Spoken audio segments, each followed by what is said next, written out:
dispensing brilliant tax advice, Bruce said. And now your entire financial future rests on where some dog decides to take a crap. Dogs are creatures of habit, Claire said. Last night was a fluke. Tonight he'll get it right. It all hinged on a 5-year-old yellow lab named Maverick. Bruce and Claire had done 3 test runs.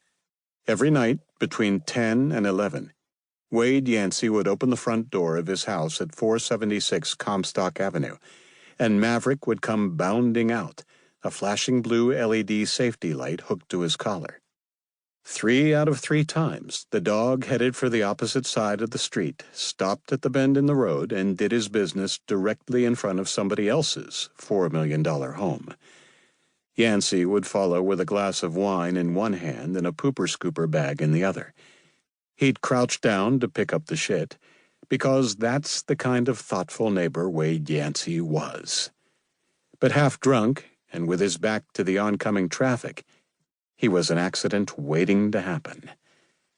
All Bruce had to do was put the car in gear, come around the blind turn doing 40, and the deadly silent Prius would do the rest.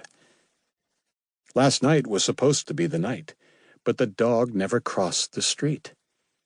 Maverick had opted to take a quick piss up against a tree on Yancey's property and went back into the house for the night. That might be the kind of setback a professional killer could deal with, but not Claire. As soon as Yancey closed his front door, she started to cry. Bruce did his best to comfort her, but in the end, he cried along with her. They went home, drank wine, made love, and did the only thing they could do. They pushed the murder off another day. Again, not much of a setback for a professional, but Bruce didn't have that many days left. It was now 24 hours and 15 minutes since the aborted attempt, and Bruce reached for the pack of Luckies sitting on the dashboard. Do you think that's such a good idea? Claire said. I thought it was, he said, picking up the cigarettes. But judging by the verbal topspin you put on the words good and idea, you think it's anything but. Very perceptive. I've got Nicorette gum in my purse. You want some? Nicorette is for people who are trying to quit smoking. I'll quit for good soon enough. Until then, I have Dr. Spang's blessing to smoke like a Chevy Vega. I am no longer a gum chewer, Claire. I'm a stage 4 smoker. You're also a stage 4 asshole, Claire said. Do you really think I'm trying to stop you from smoking? I'm only afraid that if you light up, somebody could see us sitting here. Oh, he said, putting the cigarettes back on the dash. She reached into her purse and pulled out a square of Nicorette. Chew this. You can smoke all you want when the cops get here.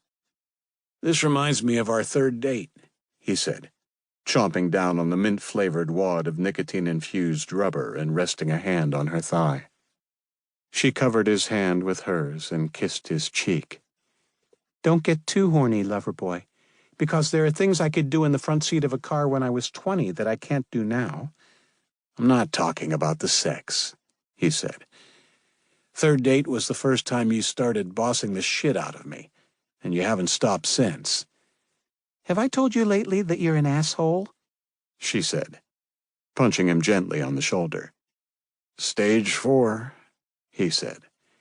He was about to return the kiss when she sat up straight. The door's opening, she said. They watched as the flashing blue light loped across the street and headed for the curve in the road. Good doggy, Bruce said.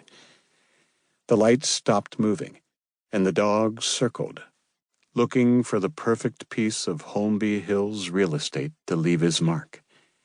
Poop is now in progress, Claire said in a mock robotic voice. Bruce had one hand on the steering wheel, the other on the gear shift. Get your cell phone ready, he said. Claire removed the phone from her purse, never taking her eyes off the flashing blue light that was the only insurance policy her dying husband